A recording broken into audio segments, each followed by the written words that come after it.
শুরুতেই শিরোনাম। আজনের লাউডস্পিকার বিতর্ক নিয়ে এবার বড় বার্তা দিলেন মমতা বন্দ্যোপাধ্যায়। তোলপাড় রাজ্য রাজনীতি। 1 জুন থেকে সব মহিলা পাবেন না অন্নপূর্ণা ভাণ্ডার, এবার স্পষ্ট করলেন মন্ত্রী অগ্নিমিত্রা পাল। ঈদের রাস্তায় নামাজ কুরবানি নয়, কড়া নির্দেশ যোগী আদিত্যনাথের। এবার থেকে রেশন দোকানেই মিলবে সস্তায় তেল, গ্যাস সিলিন্ডার।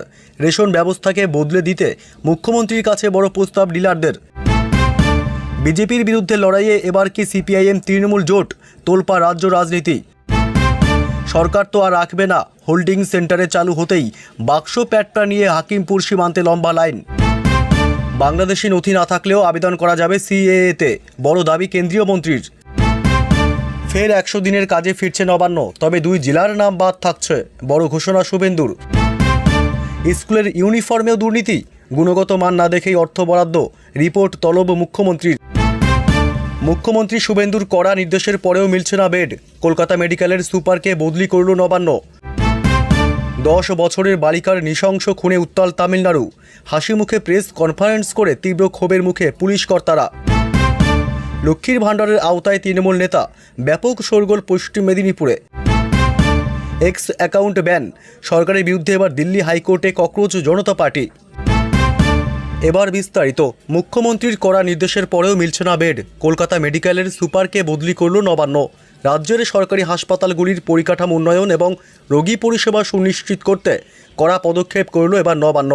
খোদ মুখ্যমন্ত্রী শুভেন্দু অধিকারীর স্পষ্ট নির্দেশ থাকা সত্ত্বেও হাসপাতালে বেড না পেয়ে রোগীদের ফিরে যাওয়ার অভিযোগ উঠছিল। এই গাফিলতির জেরে কলকাতা মেডিকেল কলেজ ও হাসপাতালের সুপার চিকিৎসক অঞ্জন অধিকারীকে তার পদ থেকে সরিয়ে দেওয়া হয়েছে। রাজ্য স্বাস্থ্য দপ্তরের জারি করা এক বিজ্ঞপ্তিতে তাকে উত্তর দিনাজপুরের রায়গঞ্জ মেডিকেল কলেজের ফার্মাকোলজি বিভাগের অধ্যাপক হিসেবে বদলি করা হয়েছে। তার পরিবর্তে আপাতত এই দায়িত্ব সামলাবেন জেনারেল সার্জারি বিভাগের অধ্যাপক চিকিৎসক শান্তনু সেন।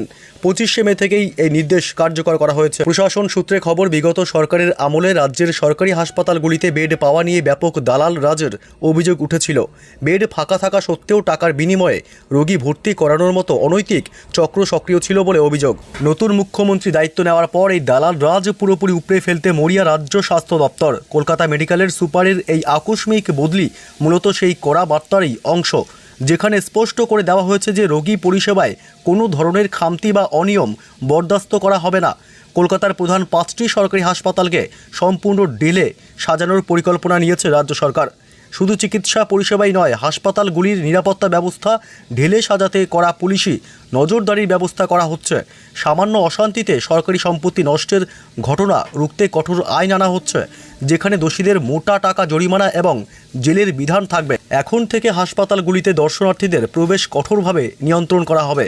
নির্দিষ্ট ভিজিটিং আওয়ার্স ছাড়া রোগীর আত্মীয়রা যত্রতত্র ঘুরে বেড়াতে পারবেন না এবং প্রবেশ পথে তল্লাশি চালানো হবে। পাশাপাশি হাসপাতালের ভেতরে বাইরে যানবাহন প্রবেশ নিষিদ্ধ করা হচ্ছে।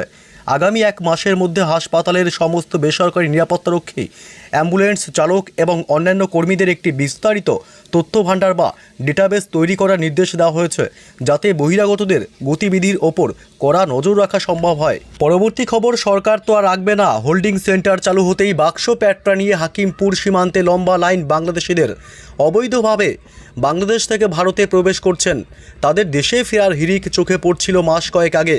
এবার রাজ্য সরকারের নতুন ঘোষণার পর ফের একই ছবি দেখা গেল। রবিবার হোল্ডিং সেন্টার চালু করার কথা ঘোষণা করেছেন মুখ্যমন্ত্রী শুভেন্দু অধিকারী। অবৈধ বাংলাদেশিদের চিহ্নিত করে দ্রুত ডিপোর্ট করার কথা ঘোষণা করেছেন তিনি। মঙ্গলবার সকাল থেকেই উত্তর 24 পরগনার স্বরূপনগরের হাকিমপুর সীমান্তের চেকপোস্টে দেখা গেল এবার লম্বা লাইন। ভিড় জমাচ্ছেন বাংলাদেশি নাগরিকরা।